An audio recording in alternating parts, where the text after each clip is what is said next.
മുണ്ടക്കൈ ചൂരൽമല ഉരുൾപൊട്ടൽ ദുരന്തത്തിൽ മരിച്ചവരുടെ മരണ സർട്ടിഫിക്കറ്റ് വിതരണം ചെയ്യാനുള്ള നടപടികൾ ഇന്നു മുതൽ ആരംഭിക്കും. പുനരധിവാസത്തിനായുള്ള രണ്ടാം ഘട്ട എ ലിസ്റ്റിന് ദുരന്ത നിവാരണ അതോറിറ്റി അന്തിമ അംഗീകാരം നൽകി. 87 പേരുടെ അന്തിമ പട്ടികയാണ് തയ്യാറായിരിക്കുന്നത്. സുർജിത്ത് അയ്യപ്പത്ത് വയനാട്ടിൽ നിന്ന് ചേരുന്നു. Surjit, good morning.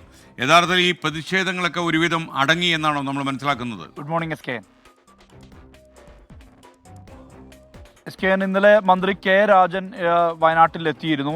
ഈ സമര സമിതിയുമായി, അതായത് ആക്ഷൻ കൗൺസിലുമായി ബന്ധമെല്ലാം തന്നെ അദ്ദേഹം വിശദമായി കാര്യങ്ങൾ സംസാരിച്ചു. ഇന്നലെ ജനശബ്ദം ആക്ഷൻ കമ്മിറ്റിയുടെ നേതൃത്വത്തിലായിരുന്നു സമരം നടന്നിരുന്നത്. ആ സമരത്തിൻ്റെ നേതൃനിരയിലുള്ള ആളുകളുമായി അദ്ദേഹം കളക്ട്രേറ്റിൽ സംസാരിച്ചു. ആ കൂടിയാലോചനയെല്ലാം തന്നെ വളരെ പോസിറ്റീവായ മറുപടിയാണ് ലഭിച്ചത് എന്നുള്ളതാണ് ഈ സമരസമിതിയുടെ ആളുകളെല്ലാം തന്നെ പറയുന്നത്. അതോടൊപ്പം തന്നെ ഇന്നലെ ജനകീയ സമിതിക്കാരും പ്രസ് ക്ലബിൽ മുഖാമുഖത്തിന് മുമ്പായി മന്ത്രിയെ കണ്ട് കാര്യങ്ങൾ ധരിപ്പിച്ചിരുന്നു.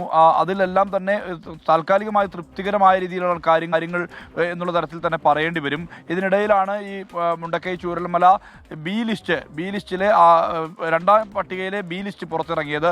ആ ബി ലിസ്റ്റ് എന്ന് പറയുന്നത് പോകാൻ ഈ നോ ഗോ സോണിൽ ഉൾപ്പെട്ട ആ പ്രദേശത്ത്, അതിനപ്പുറത്തുള്ള പ്രദേശത്തുള്ള ആളുകളുടെ ആ പരിധിയിൽ ഉൾപ്പെട്ടതും നാശം സംഭവിച്ചിട്ടില്ലാത്തതുമായ വീടുകൾക്കാണ് പ്രധാനമായി ബി ലിസ്റ്റിൽ ഉൾപ്പെട്ടിട്ടുള്ളത്, രണ്ടാം ലിസ്റ്റിൽ ഉൾപ്പെട്ടിട്ടുള്ളത്. അതിൽ വാടകയ്ക്ക് താമസിച്ചിരുന്ന ദുരന്തബാധിതരും പാടിയിൽ താമസിച്ചിരുന്നവരും എല്ലാം തന്നെ ഉൾപ്പെടും. എന്നാൽ പാടിക്കോ ഈ വാടക വീടിനോ ഒന്നും തന്നെ നാശം സംഭവിച്ചിട്ടില്ല. പക്ഷേ അത് നോ ഗോ സോൺ പരിധിയിൽ വരുന്നതാണ്.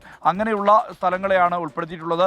ആ ലിസ്റ്റുമായി ബന്ധപ്പെട്ട് നേരത്തെ അതിൻ്റെ അന്തിമ പട്ടികയാണ് പുറത്ത് വന്നിട്ടുള്ളത്. അതിൽ വാർഡ് 11-ൽ 44 കുടുംബങ്ങളുണ്ട്, വാർഡ് 10-ൽ 44 കുടുംബങ്ങളുണ്ട്, വാർഡ് 11-ൽ 31 കുടുംബങ്ങളും, ഒപ്പം തന്നെ വാർഡ് 12-ൽ 12 കുടുംബങ്ങളും. ഇതിൽ നേരത്തെ ഈ ലിസ്റ്റ് തയ്യാറാക്കിയതാണ്. കരട് പട്ടികയിൽ 81 പേരുടെ പട്ടികയാണ് ഉണ്ടായിരുന്നത്. അതിൽ 6 പേരെ കൂടി ഈ പരാതികളുടെ അടിസ്ഥാനത്തിൽ ഉൾപ്പെടുത്തി. അങ്ങനെ വരുമ്പോൾ 87 പേരുടെ പട്ടികയാണ് ഇപ്പോൾ പുറത്തുവിട്ടുള്ളത്. ഇനി ഒരു ബി ലിസ്റ്റിൽ ഈ രണ്ടാം പട്ടികയിൽ ബി ലിസ്റ്റ് പുറത്തു വരാനുണ്ട്.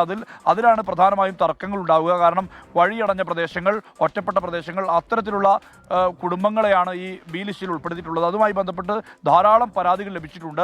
അതിൽ ഈ പടവട്ടിക്കുന്നും അട്ടമലയും അതോടൊപ്പം തന്നെ മറ്റ് സ്ഥലങ്ങളും, റാട്ടപ്പാടി അടക്കമുള്ള സ്ഥലങ്ങൾ ഉണ്ടാകില്ല എന്നുള്ളത് തന്നെയാണ് നമുക്ക് ലഭ്യമാകുന്ന സൂചന. സ്വാഭാവികമായും അത്തരത്തിലുള്ള ആളുകളുടെ പ്രതിഷേധത്തിന് സാധ്യതയുണ്ട്. ഈ രണ്ടാം പട്ടിക ഇനി പുറത്തിറങ്ങുന്ന ഘട്ടത്തിൽ, രണ്ടാം പട്ടികയിലെ ബി ലിസ്റ്റ് പുറത്തിറങ്ങുന്ന ഘട്ടത്തിൽ അതിനുവേണ്ടി കാത്തിരിക്കുകയാണ്.